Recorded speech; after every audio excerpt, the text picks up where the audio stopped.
자, 오늘 말씀 제목은 초대교회 회복은 세계 복음화의 길입니다. 자, 우리 사도행전 19장 우리 랩런트들 성경책 다 한번 찾아보도록 합니다.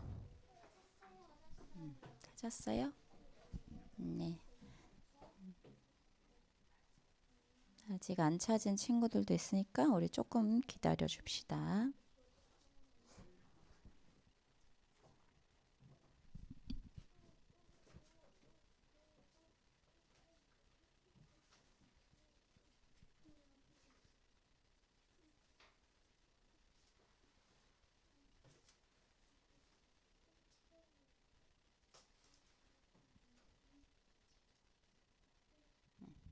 다 찾았나요? 자, 우리 사모님이 먼저 읽고 우리 랩런트들 읽고 교독하도록 할게요. 아볼로가 시작. 사모님 먼저. 아볼로가 고린도에 있을 때에 바울이 윗지방으로 다녀 에베소에 와서 어떤 제자들을 만나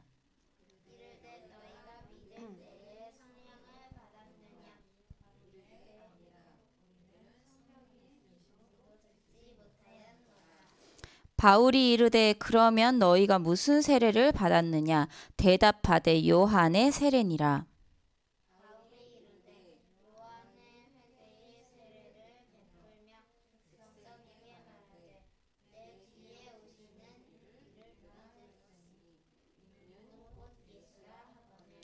그들이 듣고 주 예수의 이름으로 세례를 받으니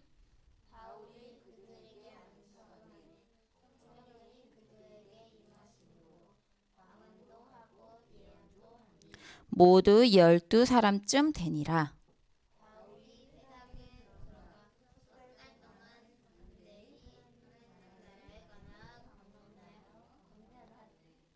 아멘. 자, 봅시다. 구원의 길입니다. 자, 원래 인간은 누구와 함께 해야 행복하도록 만들어졌어요? 하나님과 함께 하도록 하나님과 함께 해야 행복하도록 만들어졌어요. 우리 인간은 영적인 존재라는 거죠. 그런데 하나님이 먹지 말라 한 선악과를 먹게 되었어요. 그때부터 모든 문제가 찾아왔어요. 하나님을 떠나게 되고 죄의 종이 되었어요. 그러니 숨을 수밖에 없잖아요. 아담과 하와가 죄를 짓고 나서 뭐 했냐면 숨었어요. 하나님이 이렇게 막 찾았는데 숨어버렸어. 왜? 죄의 종이 된 거야. 그리고 마귀의 종이 된 거죠. 너희는 너희 아비 마귀에게서 났으니 너희 아비의 욕심대로 너희도 행하고자 하니라.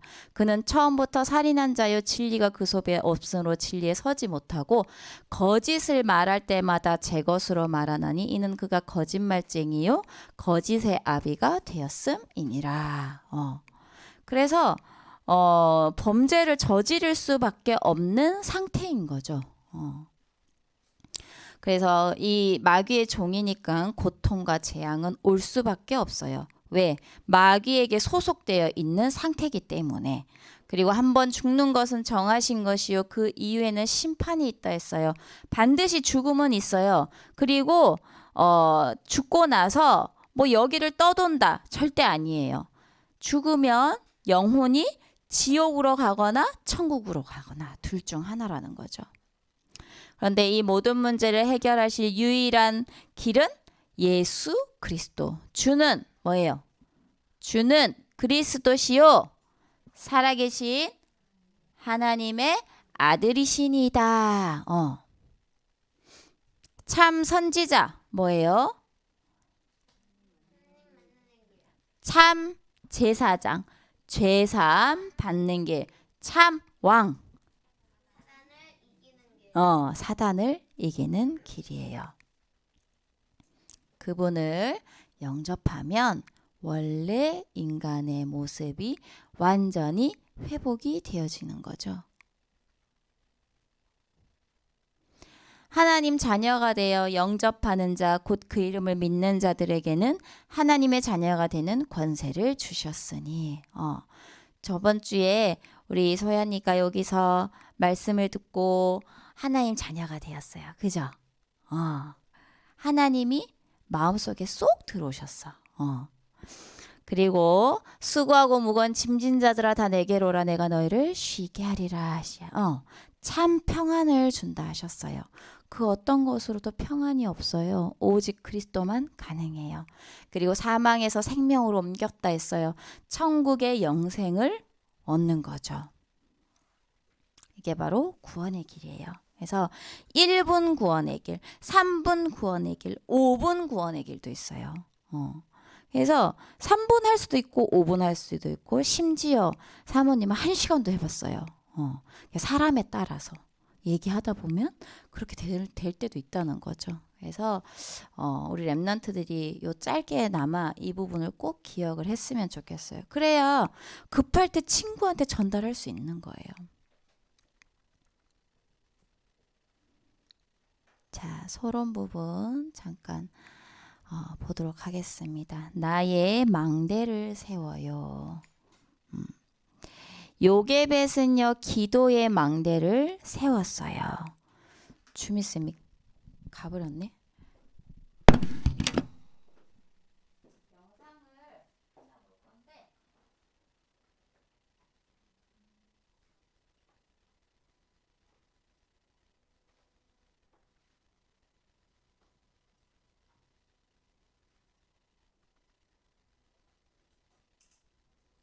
김쌤과 함께 말씀 속으로.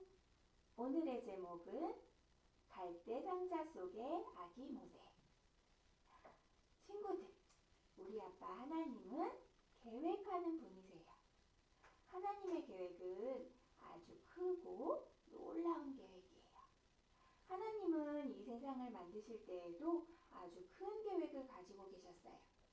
그 계획은 하고 싶을 때만 하고 하기 싫으면 안 하는, 그렇게 금방 변하는 것이 아니에요. 하나님은 그 계획이 이루어질 때까지 끝까지 기다리고 준비하세요. 하나님의 계획은 변하지 않아요. 하나님은 그 계획대로 일하시는 분이세요. 그래서 성경을 연구하는 박사님들은 하나님의 큰 계획을 섭리라고 말해요. 하나님의 섭리, 곧 하나님의 큰 계획.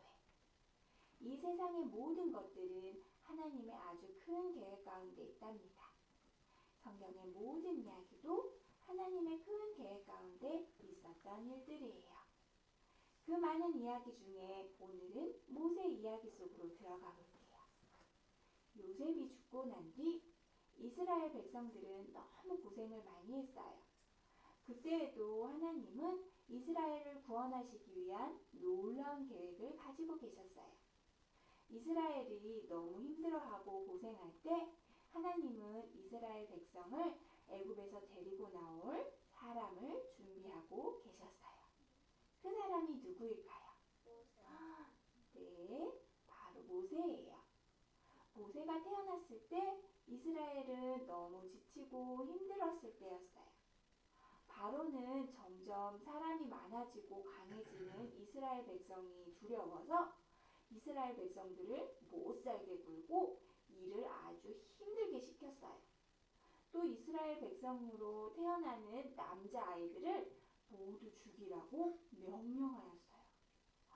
아무리 나쁜 바로왕이라고 할지라도, 아무리 무서운 바로왕이라고 할지라도 하나님의 큰 계획을 막을 수는 없었어요.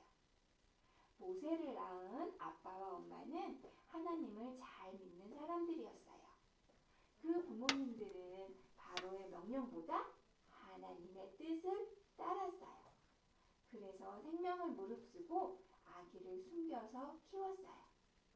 그러나 3개월쯤 되니 아기 우는 소리가 너무 커져서 더 이상 숨길 수가 없게 되었어요. 아기 부모님들은 모든 것을 하나님께 맡기고 아기를 물이 들어가지 않는 갈대 상자에 담아서 나일강과 갈대 사이에 두었어요. 그때 바로왕의 공주가 물에 목욕하러 나왔다가 그 갈대 상자를 보았어요. 정말 놀라운 사실은 바로 왕은 이스라엘에 태어나는 남자아이는 모두 죽여라 라고 명령하였는데 바로의 딸인 공주는 이스라엘의 남자아이를 강에서 주었던 거예요. 모세의 갈대 상자가 바로의 딸인 공주에게 발견된 것은 하나님의 큰 계획이었어요. 이렇게 아무도 하나님의 큰 계획을 막을 수가 없어요. 아니, 저것이 무엇이냐? 이리로 가져오너라. 네, 공주님. 공주님, 남자아기입니다. 정말 예쁘구나. 정말 잘생긴 이스라엘 아기야. 신이 나에게 준 선물이야. 공주는 정말 기뻤어요. 아기를 갖고 싶었어요. 이 아기는 물에서 건졌으니 모세라 불러야겠다. 예뻐. 이 아기는 내 아들이야. 그때 물에 떠내려가던 갈대 상자를 따라왔던 모세의 누나가 뛰어갔어요. 공주님, 저기 아기를 잘 키워줄 유모가 있어요. 그래? 잘 되었구나. 네가 그 사람을 데리고 와라. 이렇게 해서 모세의 누나는 모세의 엄마를 데리고 공주에게로 갔어요. 모세의 엄마는 바로의 궁궐에서 모세를 신앙으로 키우기 시작했어요. 정말 놀랍죠? 이스라엘의 남자아기는 모두 태어나자마자 죽게 되지만 하나님은 그 무서움 속에서 이스라엘을 구원할 사람을 준비하고 계셨어요. 바로도 알 수 없도록 바로의 딸인 공주에게서 모세가 자라도록 하셨던 거예요. 모세가 공주의 아들이 된 것은 하나님의 큰 계획이었던 것이 분명해요. 하나님의 계획은 정말 놀랍고 대단해요. 절대로 변하지 않는 계획이에요. 하나님의 큰 계획은 우리를 구원하시기 위한 하나님의 사랑이에요. 나를 너무나 사랑하시는 하나님은 내게 찾아와 구원하시고 하나님의 자녀로 삼아주셨어요. 우리는 이 귀한 사실을 꼭 기억하고 하나님만 의지하며 감사함으로 하루하루 살아가요. 오늘 말씀 읽어볼게요. 믿음으로 모세가 낳았을 때에 그 부모가 아름다운 아이임을 보고 석 달 동안 숨겨 왕의 명령을 무서워하지 아니하였으며 믿음으로 모세는 장성하여. 히브리서 11장 23, 24절 상반절 말씀. 아멘.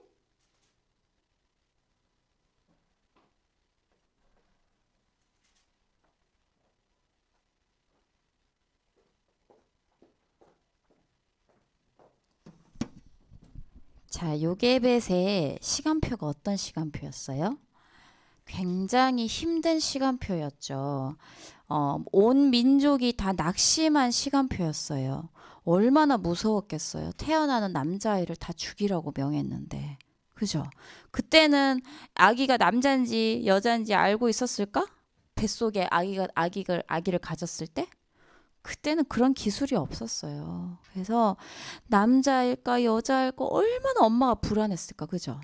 그런 시대였어요. 그런데 이런 요게벳에게는 빛의 망대가 있었어요. 그래서 아기를 나일강에 띄워 보내는 믿음의 결단과 도전을 할 수 있었던 거예요. 그리고 어떻게 됐어요? 유모로 가게 되는 거예요. 그리고 그때 그리스도의 피 언약을 모세에게 전달하고 마침내 아들인 모세가 그 모세를 통해서 출애굽의 역사가 일어나는 거죠. 그래서 가장 어두운 곳에 빛의 망대를 우리 렘넌트들 세우길 바랍니다. 마음속에요. 하나님과 소통이 되어진 이 망대가 있는 사람은요. 기다릴 수 있어요. 그리고 전달할 수 있어요. 도전할 수 있어요. 알겠죠? 그래서 내 속에 다른 망대들이 있을 수 있어요. 열등감의 망대, 낙심의 망대, 포기의 망대, 비교의식의 망대 있을 수 있어요. 그런데 그게 아니라 예수 그리스도의 피 언약의 망대, 복음의 나의 망대가 세워지는 우리 렘넌트들 되길 바랍니다. 자, 그럼 어떻게 망대를 세울까요? 기도와 말씀과 증인을 통해서 망대를 세워 나가는 거죠. 기도는 가장 중요한 우리 마음을 편집하는 거예요. 나의 환경과 상처로 이 불신앙이 뿌리내려져 있을 수 있어요. 그런데 그것을 하나님의 말씀과 하나님에 대한 언약의 믿음으로 나를 편집하는 것이 기도예요. 그래서 나의 어려움에 쏙지 않는 거예요. 모세의 어머니 요게벳처럼 기도하는 거예요. 이번 주에 예빈이 그 태권도에서 이렇게 막 놀다가 거기 이제 놀이방 TV가 있는 거예요. 거기서 뭘 봤냐면 좀비를 본 거예요. 근데 그게 참 이제 문화가 그래요. 사모님도 어떤 걸 봤는지 이제 봤어요, 화면을. 근데 굉장히 이제 어린아이들한테는 좀 무섭겠다라는, 되게 약간 좀비를 실제 상황으로 만들어서 분장을 해가지고 그거 가지고 이제 막 실제 상황인 것처럼 막 하는 거죠. 진짜 막 영화 찍는 것처럼. 그런데 그런 장면들이 좀 재밌게도 하면서 좀 약간 개그 코드를 넣어가면서 되게 무섭게 하고 막 이런 거였죠. 근데 중요한 건 뭐냐면 그게 굉장히 초등학교 애들한테 인기가 많은 거예요. 그래서 진짜 그거를 보면서 이제 그 관장님하고도 얘기를 했는데 관장님조차도 그걸 모르고 있는 거죠. 이런 게 자기는 이제 어린이들만 볼 수 있는 걸로 다 막아놨는데 이런 게 이제 어린이들이 볼 수 있게끔 분류가 되어 있는 거예요. 그래서 이제는 그런 걸로도 사실은 막을 수가 없는 거예요. 근데 그거를 예빈이가 봤는데 두려움이 시작되는 거죠, 밤에. 그래서 너무 피곤했는데 밤에 잠을 못 자는 거예요. 내 사모님이 느낀 게 그날 얘기해주고 같이 안고 자고 그랬는데 사모님이 되게 감사했던 게 뭐냐, 예빈이가 기도하기 시작하는 거예요. 그 사건을 통해서 계속 매 순간마다 기도하기 시작하는 거예요. 어때요? 사건을 통해서 망대가 세워진 거예요. 왜? 사실은 괴롭거든. 자꾸 그런 생각들이 나니까 괴로워. 우리가 그거 해결할 수 있어요? 못하잖아. 의지할 분 누구밖에 없어? 하나님밖에 없는 거야. 그래서 기도할 수밖에 없는 거예요. 그래서 문제는 문제가 아니에요, 우리에게. 문제는 뭐다? 축복의 기회라는 거예요. 그래서 참 렘넌트라는 게 그런 거구나라는 걸 다시 한번 깨닫게 됐어요. 그래서 우리 렘넌트들 진짜 이 기도의 플랫폼을 갖고 있어야 돼요. 계속 이 어려움에 쏙지 않고 나를 계속 편집하는 기도가 되어지면 이게 플랫폼이 돼요. 하늘 보좌의 축복이 모여드는 플랫폼이 되는 거죠. 그래서 오늘 아침에는 그런 얘기를 하는 거예요. 어젯밤에 교회를 위해서, 목사님을 위해서, 사모님을 위해서 기도했다는 거예요. 그래서 그 기도 플랫폼이 된 거죠. 그래서 이렇게 기도할 때 보좌의 모든 축복이 학교로, 집으로, 교회로 전달이 되는 거예요. 그게 바로 플랫폼. 그래서 우리 렘넌트들이요, 잠깐 기도하는 그 시간에 내가 편집되는 거예요. 예빈이에게 있던 그 두려운 마음들이 편집되는 거예요. 바뀌어지는 거예요. 그래서 보좌의 축복이 모이고 전달되는 플랫폼이 되는 거죠. 그래서 우리 렘넌트들이 이거를 준비하라는 거예요. 다른 게 아니라 진짜 내가 기도의 플랫폼이 될 수 있는 그 준비가 되어져야 된다는 거예요. 그래야 세상에 나가도 흔들리지 않아요.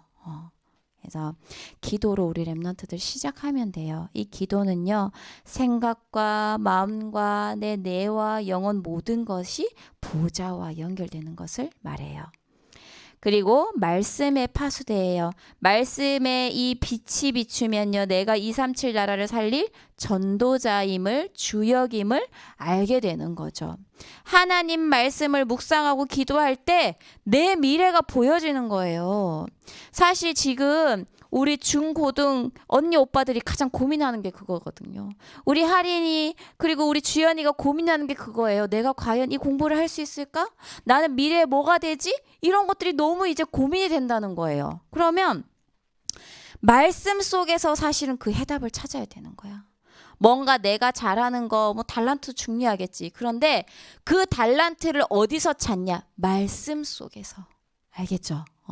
그래서 그 말씀 속에서 내가 기도하고 말씀을 묵상할 때에 내 미래가 보여지는 거예요.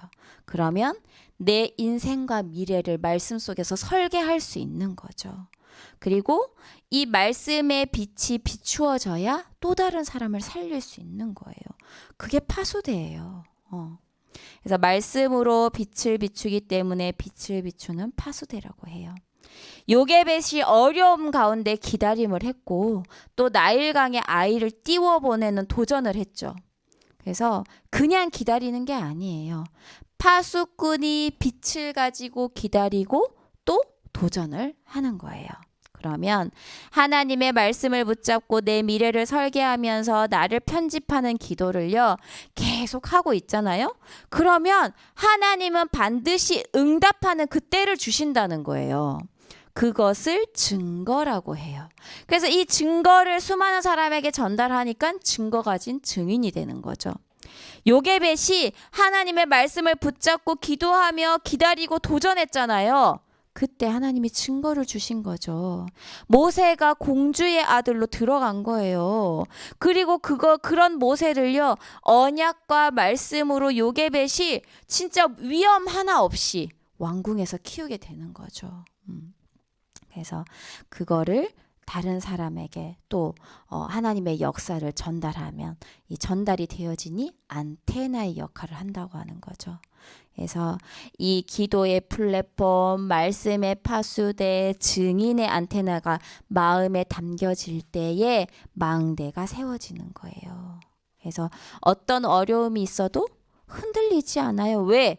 하나님이 내게 주신 언약이 있고 하나님이 준비하신 미래가 반드시 있음을 알기 때문에 흔들리지 않는 거야. 내 망대가 확실하니까 기다릴 수 있는 거예요. 그리고 전달하고 도전할 수 있는 거예요. 그래서 지금 우리 렘넌트들이 말씀을 듣고 기도 수첩하고 기도하고 하는 모든 것들이 망대를 세우는 과정임을 잊지 않길 바랍니다. 자, 그러면 초대교회가 가진 것이 뭘까요? 오늘 말씀 제목이 초대교회 회복은 세계복음화의 길이라고 했는데 초대교회가 가진 것. 오늘 본문 우리 사도행전 19장 읽었잖아요. 그게 무슨 얘기냐면 마가다락방 오순절에 일어난 역사가 그대로 똑같이 재현이 된 걸 얘기하는 거예요. 그래서 우리 렘넌트들이 기억할 게 있어요. 막 응답받고 나 막 1등 공부 1등하고 상위권에 들고 예를 들면 뭐 이렇게 시험을 쳤는데 성적을 잘 받았어. 아니면 뭐 이렇게 다른 거 뭐 했는데 1등하고 이랬어. 그런 응답 말고 응답은 사실은 상관이 없어요. 그게 아니라 어디서든 혼자서 우리 렘넌트들이 기도할 수 있는 습관이 되어져야 된다는 거예요. 그러면 하나님은요 분명 우리 렘넌트들의 모든 사건과 만남 이 속에 우리 렘넌트들이 기도하잖아요. 그럼 하나님은 반드시 답을 주시는 거예요. 그래서 늘 기도하는 습관, 늘 하나님께 질문하는 습관을 가져야 돼요. 그래서 기도에서 하나님 앞에 먼저 답을 얻는 것이 너무 중요해요. 이번 주간에 사모님이 계속 캠프에 대한 생각을 했어요. 그런데 금요일에 엄청 이제 사모님이 아침 8시부터 밖에 나왔어. 왜냐하면 이제 갈산 초등학교 일이 있어서 학교에 갔다가 그리고 그 엄마들하고 또 얘기를 나눴다가 그리고 예솔이를 데리러 갔다가 목사님들 모임에 갔다가 그리고 또 이제 언니 예린이 예빈이 데리고 또 학원에 또 데리고 갔다가 오는데 이제 예솔이 데리고 또 다른 학원을 가야 돼. 그래서 이제 서울을 가야 되는데 그 오기 전에 이제 예린이 예빈이가 놀이터에 가고 싶다는 거예요. 그래서 그래 뭐 햇빛도 쬐고 조금 놀자 10분만 놀자 하고 이제 놀이터 이렇게 앉아 있었어요.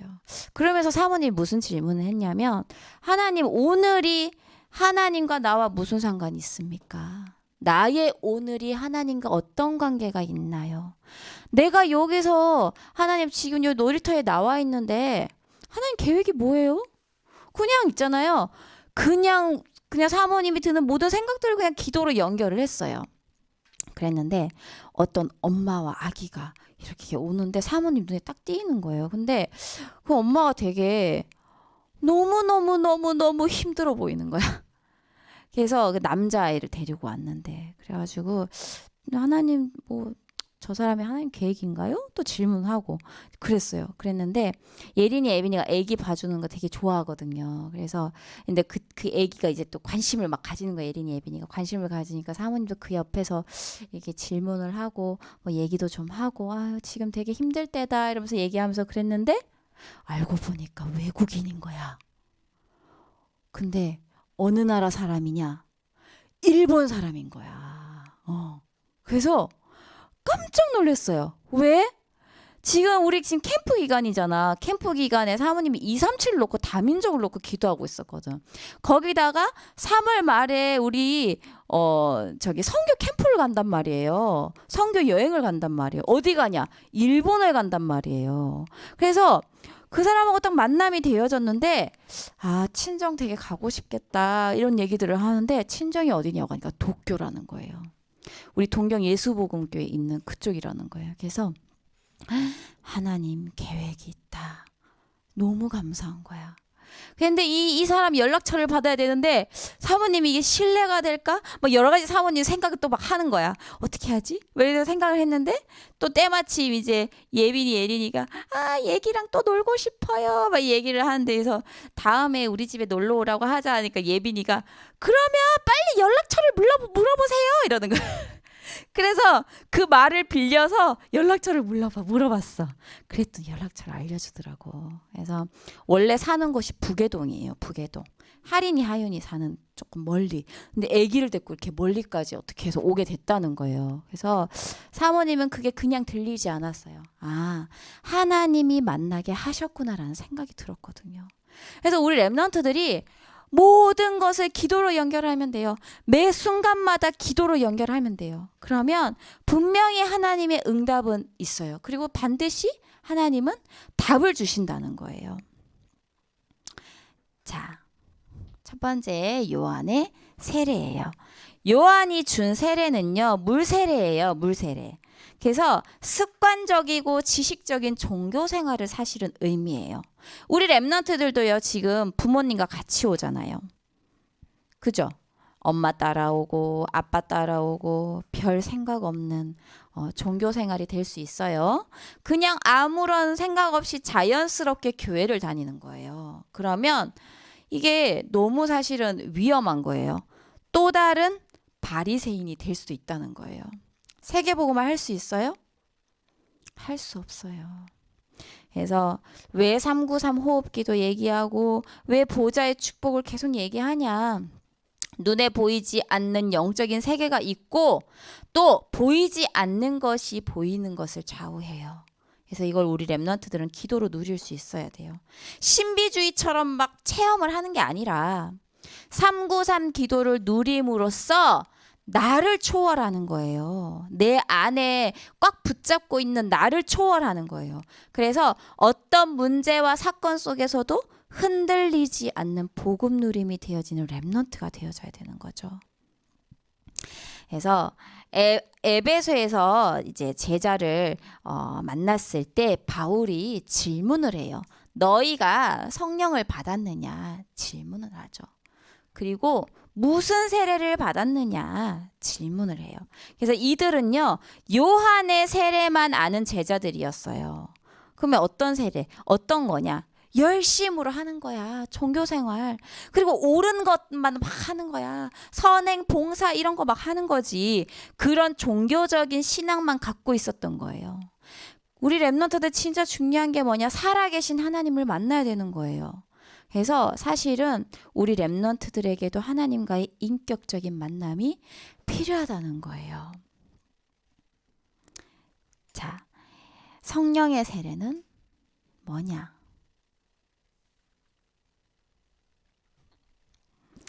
성령의 세례를 제대로 못 보면요, 신비주의자 만나면 흔들려요. 신비주의에 빠져요.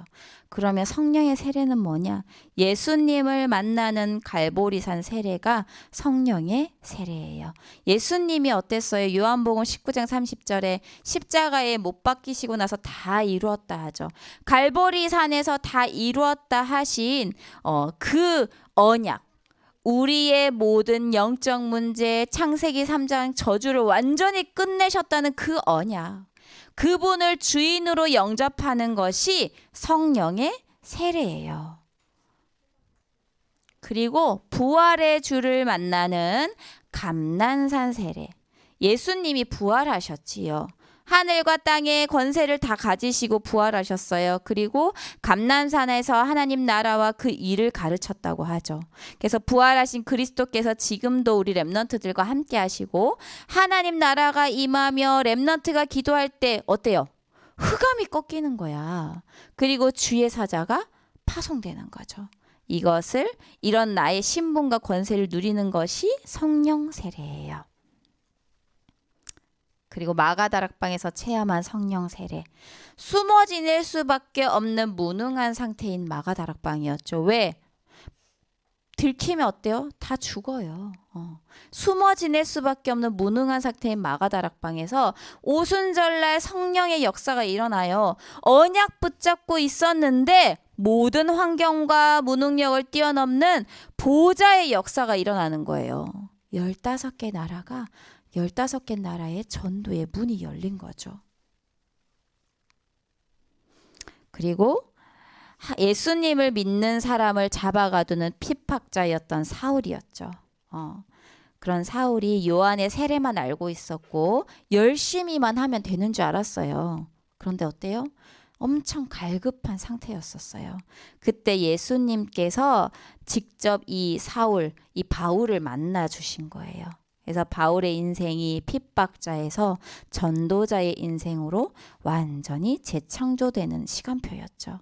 그래서 우리 렘넌트들이 성령의 세례가 뭘 일어나고 뭐 역사가 일어나고 이런 게 아니라 내가 나의 일평생이 세계 복음화에 있음을 알고 믿는 거예요. 그리고 하나님 자녀된 신분과 권세를 누리면서 나아가는 게 성령의 세례예요.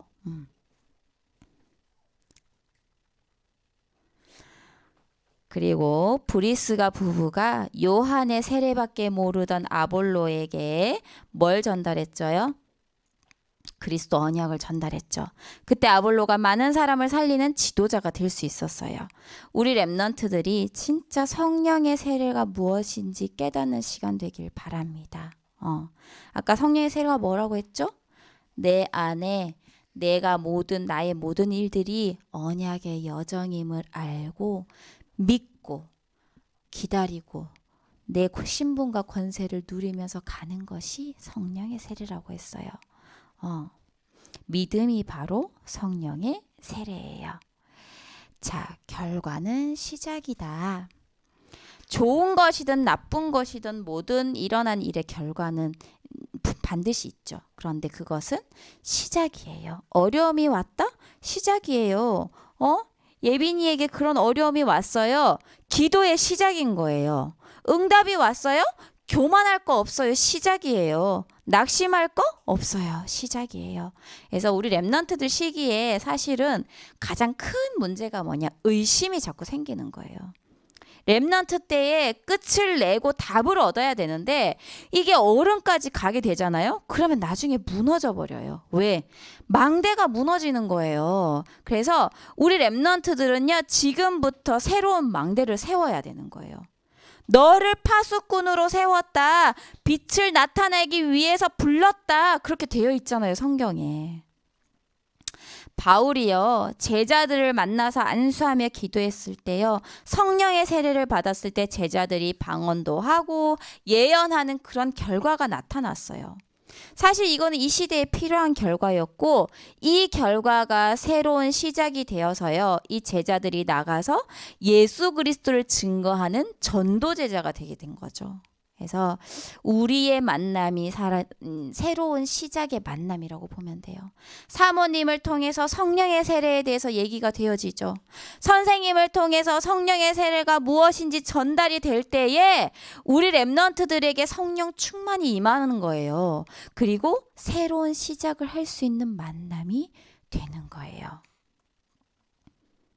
그러면 이제 결론이 뭐냐? 모든 것을 기도로 결론 내리면 돼요. 기도는 모든 것을 움직여요. 어린 렘넌트 7명이 기도했을 때 하나님은 보좌를 움직이셨어요. 보좌가, 우주가, 세상이 움직여졌어요. 우리가 앉아서 뭘 할 수 있겠냐 하지만 기도하면요, 보좌의 모든 것들이 움직여요. 그리고 우주가 움직여요. 세상이 움직인다니까요. 그런데 렘넌트들이 믿지 않는 거야. 진짜 믿음으로 기도해 보세요. 뭔가 내 마음에 걱정이 된다. 기도해 보세요. 보좌가 움직여요. 그래서 이러한 믿음의 고백을 하는 우리 렘넌트들의 한 주간이 되길 바랍니다. 그래서 우리 렘넌트들 당당하세요. 나는 렘넌트야. 당당하세요. 자존감을 가지세요. 자부심을 가지세요. 자긍심을 가지세요. 내가 공부 잘해서 자존감, 자부심, 자긍심 그거 말고 난 하나님 자녀다라는 자존감.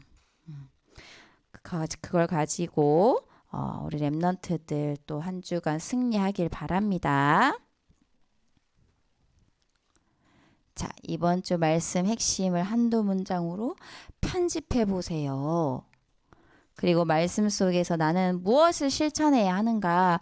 그리고 우리 저번 주에 실천할 거 잡은 거 있잖아요. 그거에 대해서 또 한번 점검을 해보세요. 난 이번 주간 좀 실천을 했나 한번 생각을 해보는 거죠. 그리고 말씀과 실천을 놓고 또 기도문을 적어보는 거예요. 자, 요한복음 1장 14절 말씀이 시작.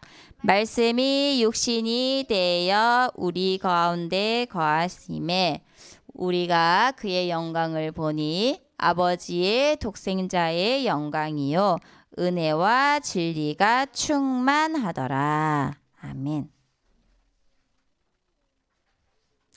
내가 받은 것을 먼저 너희에게 전하였노니 이는 성경대로 그리스도께서 우리 죄를 위하여 죽으시고 장사 지낸 바 되셨다가 성경대로 사흘 만에 다시 살아나사. 아멘.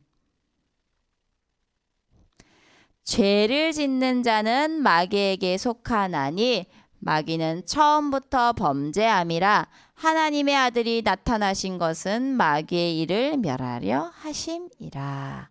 아멘. 자, 우리 이제 기도하도록 하겠습니다. 우리 진원이 나와주세요. 이쪽으로 왔어요. 잘 안 보이니까. 자, 기도합니다. 진원이가 시작. 진원이가 예배를 통해 하나님과 교제하며 하나님이 주시는 말씀 속에서 나의 것을 정확히 편집하고 그 말씀의 능력을 확인하는 영적 서밋이 되게 하여 주옵소서. 진원이가 가정과 학교 모든 만남을 향한 하나님의 계획을 늘 질문하고 그 속에서 393을 정확히 누리는 기도가 24 되어지도록 집중을 놓치지 않게 하옵소서. 하나님이 진원이에게 맡기신 모든 일에 오직이 발견되게 하시고 그 오직을 실현하기 위한 유일성의 응답이 나타나 미래를 살리는 하나님의 작품이 될 수 있도록 역사하여 주옵소서. 현장을 보는 눈, 영혼을 보는 눈을 열어주셔서 하나님 없는 현장, 빈 곳, 버려진 곳, 죽어가는 곳에 하나님이 원하시는 필요를 정확히 보고 살려내는 전문성이 발견되게 하옵시고 하나님이 주신 영성과 기능을 통해 생명운동을 일으키는 플랫폼